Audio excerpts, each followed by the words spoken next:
सही समय आता है, जब यथार्थ समय आता है तब इस ज्ञान को उजागर किया जाता है। और ये ज्ञान उजागर तब होता है जब 12 पंथ यानी काल भगवान की पूरी साधना प्रचलित हो चुकी हो, यानी हर प्रकार का ज्ञान इस संसार में आ चुका हो। इसके बाद और कोई ज्ञान नहीं आएगा, ये आखिरी ज्ञान है इस संसार का। यानी आप देखते हैं, जब कोई, आप देखोगे जुआ खेलते हैं, जो जुआरी होते हैं, सबसे आखिर में जो पत्ता गिराया जाता है, सबसे बड़ा पत्ता गिराया जाता है। उस पत्ते के बाद गेम खत्म हो जाता है, खेल खत्म, उसके ऊपर कोई पत्ता आता ही नहीं है। इसी प्रकार ये जो ज्ञान है, मूल ज्ञान, ये आखिरी ज्ञान है इस संसार का। हर प्रकार का ज्ञान आ चुका है, हर प्रकार का ज्ञान इस संसार में फैल चुका है। केवल और केवल मूल ज्ञान की कमी है, इसलिए दुनिया भर का ज्ञान होने के बाद भी सब अज्ञान में जी रहे हैं। सारा ज्ञान समझने के बाद भी लोगों का जन्म मरण खत्म नहीं हो पा रहा है। क्यों? क्योंकि उनके जीवन में मूल ज्ञान नहीं है। इसलिए वो ये जुए की बाजी बार बार हारते जा रहे हैं, क्योंकि पत्ता सही नहीं आ रहा, सबसे बड़ा पत्ता नहीं आ रहा तो हारेंगे।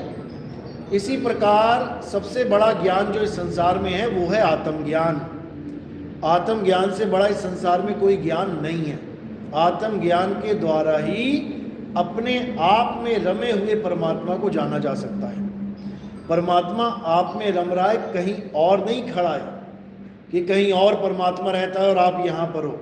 याद रखना, आपके अंदर ही परमात्मा का वास है, लेकिन हमें अपना शुद्ध ज्ञान ना होने के कारण, क्योंकि जब ये बात बोली जाती है कि परमात्मा आपके अंदर है, तो लोग काया की तरफ इशारा कर देते हैं कि परमात्मा कहाँ रहता है, इस काया में रहता है, क्योंकि वो अपने आप को काया मान बैठे हैं। इसलिए वो परमात्मा को काया के अंदर ढूंढने लग जाते हैं। जबकि संतों ने बाणी बोली है, संतों ने बात बताई है कि तुम्हारा परमात्मा तुम्हारे अंदर विराजमान है।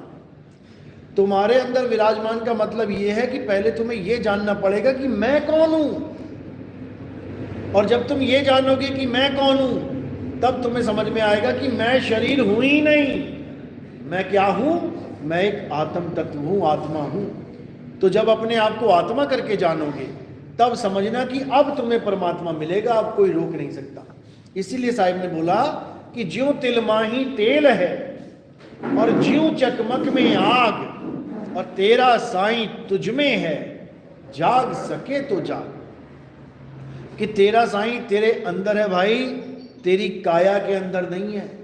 तेरी काया में कौन है? तेरी काया में सारे गुण हैं, रजोगुण, सतोगुण, तमोगुण। तेरी काया में कौन है? मन और माया है। तुम्हारी काया में परमात्मा नहीं है। इसीलिए साहिब ने बार बार आत्मज्ञान की चर्चा करते हुए कहा कि यह भेद काया से न्यारा, बूझे बिरला कोई, कि आत्मा को चीनो फिर उसी में परमात्मा मिलेगा।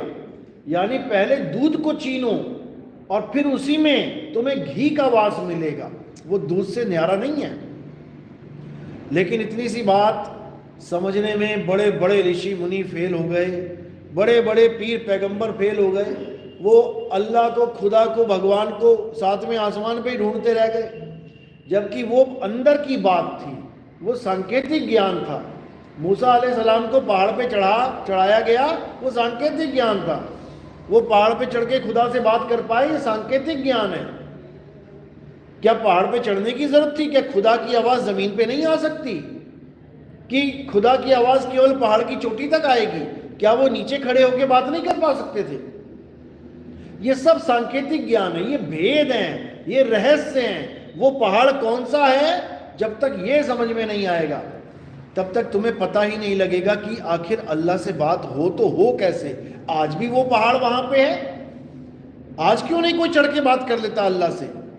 नहीं कर सकता, क्योंकि वो पहाड़ वो था ही नहीं। वो तो एक संकेत मात्र था। असल में पहाड़ कहाँ है? पहाड़ ये है। इस पहाड़ की चढ़ाई करनी है। साहिब कहते हैं इस पहाड़ की चढ़ाई करोगे तो सिंहासन पे पहुंचोगे। खुदा का सिंहासन इस पहाड़ की चोटी पे लगा है, वहीं मुसल्ला बिछा हुआ है, वहीं तुमने जाना है। तो कह रहे हैं अब तो जाए चढ़े सिंहासन और मिले हैं सारंग पानी, राम कबीरा एक भय हैं। कोई ना सके पहचानी।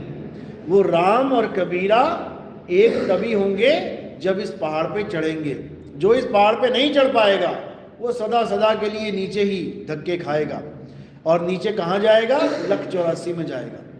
साहिब समझा रहे हैं, लख 84 भटक के और पाँव पे अटके आए, अब की पासा ना पड़ा तो फिर 84 जाए। ये जुए की बाजी है। अब की पासा ना पड़ा। कौन फेंकता था पासा? सबसे बड़ा पासेबाज कौन था? शकुनी मामा। वो पासा फेंकता था और उसको वरदान था कि जो पासे में सोच के फेंकेगा वही पासे में आ जाएगा। इसीलिए पांचों पांडव को बेगारी बना दिया उसने, सब कुछ जीत लिया उनसे, लेकिन वो धोखे की बाजी थी इसलिए मारा गया। हमारे साथ भी धोखा हो रहा है। कौन कर रहा है? काल और माया हमारे साथ धोखा खेल रहे हैं। जब तक काल और माया के धोखे को समझोगे नहीं तब तक तुम भी भिखारी बने रहोगे। राजा के बेटे हो तुम, लेकिन तुम्हें भिखारी बना रखा है सबने मिलके, और तुम भिखारी बने हुए हो। अब कब राजा बनोगे? जब सिंहासन पे चढ़ जाओगे। सिंहासन पे कौन चढ़ सकता है? राजा या राजकुमार। ये दो ही हैं, तीसरा कोई नहीं चढ़ता सिंहासन पे। या तो राजा चढ़ेगा या उसका उत्तराधिकारी। तो हम कौन हैं? हम राजा के राजकुमार हैं। और जिस दिन राजकुमार सिंहासन पे बैठ जाता है तो वो राजकुमार नहीं, क्या कहलाता है? राजा ही कहलाता है वो। इसी को साहिब कह रहे हैं, अरे कोटि तो ब्रह्मा भय और कोटि भय ईश, साहिब तेरी बंदगी से ये जीव हुए जगदीश। कि ऐसी बंदगी मिल जाए, ऐसी भक्ति मिल जाए कि तुम्हें अलग से भगवान की पूजा ना करनी पड़े, तुम्हारी पूजा के द्वारा तुम ही भगवान हो जाओ, तब समझना कि अब बात बनेगी। इसीलिए साहिब ने बार बार समझाया कि एक कहूं तो है नहीं और दो कहूं तो गारी, और जैसा है तैसा कहूं कहें कबीर विचारी। यानी वो हमसे जुदा नहीं है, लेकिन हम उसको जान नहीं पा रहे हैं, इसलिए अज्ञानता में दो हुए बैठे हैं। असल में हम दो नहीं हैं। ओ शाह असा तो वख नहीं, बस देखण वाली अख नहीं। वो घी में, घी कहाँ विराजमान है? दूध में ही है। लेकिन तुम इन खुली आंखों से देखोगे दूध को तो तुम्हें घी नजर नहीं आएगा। लेकिन जो जानकार है, जो इस भेद को जानता है कि दूध में ही घी है, वो उस दूध को घी की नजर से देखेगा। वो कभी दूध को फेंकेगा नहीं नाली में। वो ये कह के नहीं फेंकेगा, नहीं नहीं नहीं ये घी नहीं, ये तो दूध है, फेंक दो इसे। नहीं, वो जानता है कि दूध में ही घी छुपा हुआ है। इसी प्रकार जितने भी संत हैं वो कभी आपको ये नहीं कहते कि आप काया हो या आप आदमी हो, औरत हो। वो हमेशा आपको आत्मा करके संबोधित करते हैं। आत्मा करके, चाहे तुम जीव अवस्था में हो तब भी तुम्हें बोलेंगे ये जीव आत्मा है। तुम्हारे साथ आत्मा लगाएंगे ही लगाएंगे, क्योंकि तुम्हें पता ही नहीं है आत्मा का ज्ञान, फिर भी तुम्हें चेताने के लिए तुम्हारे साथ आत्मा लगाया जाता है। चाहे पापी क्यों ना हो तब भी कहे ये पापी आत्मा है। लेकिन लोगों को समझ नहीं आता, इसलिए आत्मा को तो किनारे फेंक देते हैं और अपने आप को क्या समझने लगते हैं? मैं आदमी हूं, मैं औरत हूं, मैं बच्चा हूं, मैं बूढ़ा हूं, मैं जवान हूं। आत्मा का नामो निशान भूल जाते हैं। अब इसी को याद दिलाने के लिए संत आते हैं। वो समझाते हैं कि तू आत्मा है, तू अपने आप को आत्मा करके जान, क्योंकि तेरा साईं तुझ में है। आत्मा में ही परमात्मा का वास है। जो इस भेद को नहीं जान पाता वो हमेशा खुद से जुदा किसी परमात्मा को ढूंढने में जीवन बर्बाद कर देता है। वो खुद से अलग किसी भगवान को ढूंढने में जीवन बर्बाद कर देता है। वो कभी नहीं जान पाता कि आत्म स्वरूप, शुद्ध चैतन्य आत्म स्वरूप ही परमात्मा है। दोनों एक हैं। जिसको बोला गया है सत्य स्वरूपी नाम साहिब का, सो निज नाम हमारा। ये समझ में नहीं आती बात लोगों के। क्यों? क्योंकि अनुभव ज्ञान की कमी है। जिस दिन उनको अनुभव ज्ञान हो जाए, जिस दिन उन्हें समझ में आ जाए कि आखिर में हूं क्या, उसी दिन से उसकी परमात्मा की खोज खत्म हो जाती है। वो परमात्मा को खोजना बंद कर देता है, क्योंकि उसकी आत्मा में ही परमात्मा का मिलन हो जाता है, उसको प्राप्त हो जाता है। इसी को गुरु ग्रंथ साहब में बोला गया, आत्म में राम, राम में आत्म, चीनस गुरुमुख विचारे। जो गुरुमुख यानी गुरु के द्वारा बताए हुए विचार को चीन लेता है, उसको अपने जीवन में अमल में ले आता है, केवल सुनता नहीं उसको अनुभव भी कर लेता है, तब समझो कि उसका जन्म मरण का रोग खत्म हो जाता है। अब वो इसी जीवन में जन्म मरण का चक्कर तोड़ देता है, उसको अगले जन्म में जाने की जरूरत नहीं पड़ती, या उसको मरने के बाद वाली किसी मुक्ति की जरूरत नहीं पड़ती कि मैं मरूंगा तब मुक्त होऊंगा, मैं मरूंगा तो सतलोक जाऊंगा, मैं मरूंगा तो स्वर्ग में जाऊंगा। अरे मरने के बाद किसने बताया कि कहां चले गए? कोई बताने नहीं आया आज तक। और जिंदा आदमी जाके देख नहीं सकता कि मेरा पिता मेरा दादा जो मरा है गया कहां है। जिंदा देख नहीं सकता, मुर्दा बता नहीं सकता, तो तुम्हें पता कैसे लगेगा मैं कहां हूं? या मेरा गुरु या मेरा कोई पुरोहित पंडित जो हमें मार्ग बता रहा है वो सही है या गलत है, कैसे पता लगेगा? इसीलिए साहिब ने कहा कि अब हूं मिले तब हूं मिलेगा, नहीं तो जमपुर वासी। अगर अभी मिला है परमात्मा, अभी तुम्हें अनुभव हुआ है उस मालिक का, तब समझ लो कि बाद में भी मिला ही हुआ है। अभी नहीं मिला तो कब बाद में भी नहीं मिलेगा। इसलिए ये जीते जी की भक्ति है, ये जीते जी की भक्ति। यहां पर मरने के बाद का कोई आडंबर नहीं है, यहां जो मिलेगा जीते जी मिलेगा। यही साहिब ने बार बार समझाया कि मरने के बाद मुक्ति की आशा लगाने वाले लोग ये सब काल के जाल में गर्भ जून में चले जाते हैं, क्योंकि मुक्ति मरने के बाद की स्थिति को नहीं कहते हैं, मुक्ति जीते जी की स्थिति जो बनती है उसको कहते हैं। लेकिन लोगों को समझ में नहीं आता, वो उन गुरुओं की शरण में चले जाते हैं जो मरने के बाद सतलोक, अलख लोक, अगम लोक, स्वर्ग, नरक पता नहीं कहां कहां पहुंचा रहे हैं। लेकिन जो कबीर साहब का मूल ज्ञान है, वो मूल ज्ञान केवल और केवल जीते जी की भक्ति है। आत्म ज्ञान जीते जी प्राप्त होता है, मरने के बाद नहीं। इसीलिए साहिब ने बताया कि जल में मीन प्यासी, मुहे देखत आवे हांसी, आत्म ज्ञान बिना नर भटके। यानी बिना आत्म ज्ञान के हर इंसान भटक रहा है, भगवान के नाम पे, अल्लाह के नाम पे, वाहिगुरु के नाम पे, गॉड के नाम पे भटकता ही जा रहा है, दौड़ता ही जा रहा है। जैसे भेड़ बिना सोचे समझे किसी दूसरी भेड़ के पीछे लगी रहती है कि वो कहाँ जा रही है, एक बार भी नहीं सोचती। अगर एक भेड़ आगे वाली भेड़ पानी में छलांग मार दे तो सारी भेड़ें पानी में छलांग मार देती हैं। एक भेड़ कुएं में गिर जाए तो सारी भेड़ें कुएं में गिर जाती हैं। एक भेड़ आग में चली जाए तो सारी भेड़ें आग में चली जाती हैं। ये भेड़ चाल है, और इस भेड़ चाल में ही सारे संसार के गुरुआ लोग फंसे हुए हैं। क्यों? क्योंकि वो अपने गुरुओं की भेड़ चाल में, जैसा गुरु जी बता गए चेला जी वैसे ही बताई जा रहा है आगे। अपना निज अनुभव क्या है ये किसी के समझ में नहीं आ रहा। गुरु गद्दियां चल रही हैं, जैसा एक गुरु ने बता दिया वही सेम डिट्टो सत्संग सुन सुन के चेला आगे बता रहा है। गुरु गद्दियां चल रही हैं, वंशावली चल रही है। ना गुरु ने कभी जाना कि सतलोक क्या है, ना चेला जान पा रहा है सतलोक क्या है, लेकिन हजारों लाखों की संगत को भरमा के बैठा दिया कि हम सतलोक लेके जाएंगे। जबकि कबीर साहब ने घोर विरोध किया है सतलोक का। याद रखना इस बात को। कैसे सतलोक का विरोध किया है?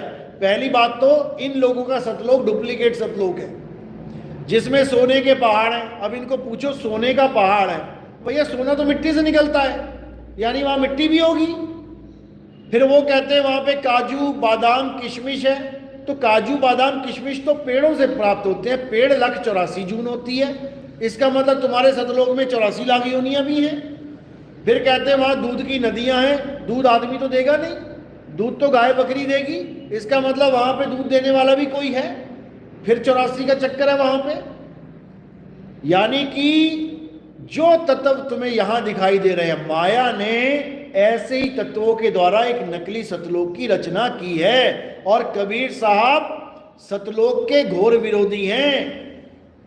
समझ लो, साहिब समझा भी रहे हैं। कर नैनो दीदार महल में प्यारा है, उसमें देखो क्या लिखा है।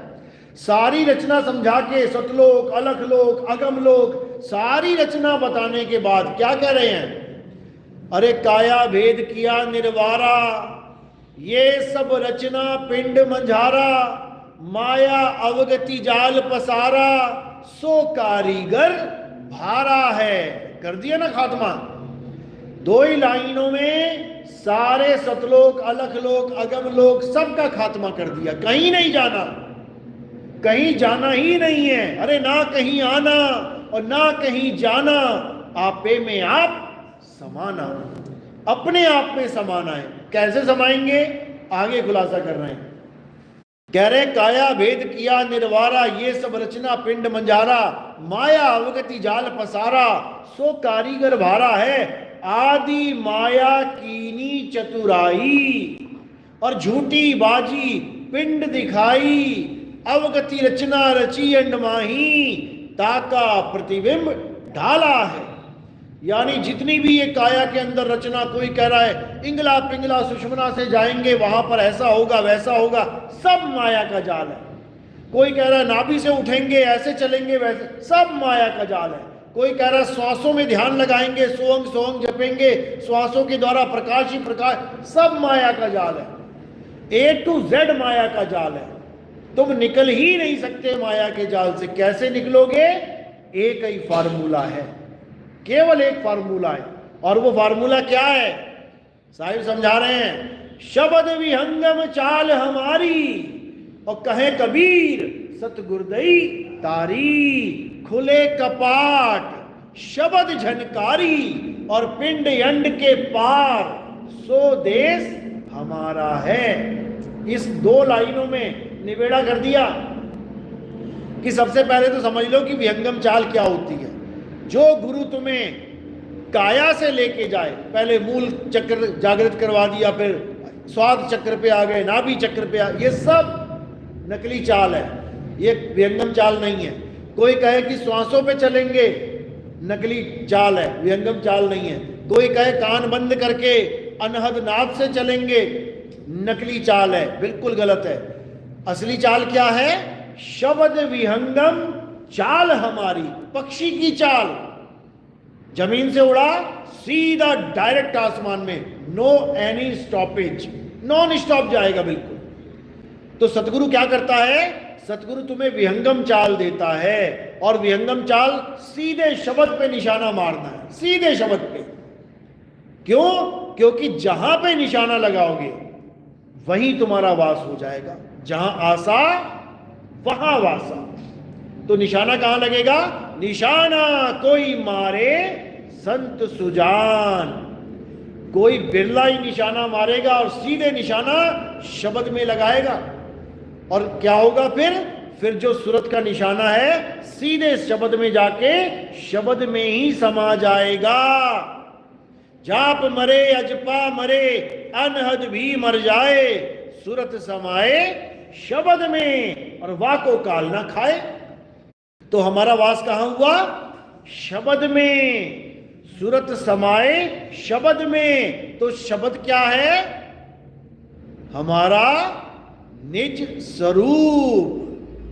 हमारा निज स्वरूप ही शब्द है, अपने निज स्वरूप में ही समाना है।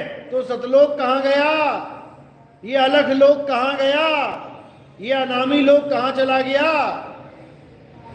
अभी भी समझ लो, कोई अलख लोक नहीं, कोई अनामी लोक नहीं, कोई सतलोक नहीं। हमारा निज स्वरूप ही शब्द लोक है, सत्य लोक है। साहिब समझा रहे हैं बोध सागर में, अरे लोक अलोक शब्द है भाई, और जिन जाना तिन संशय जाई।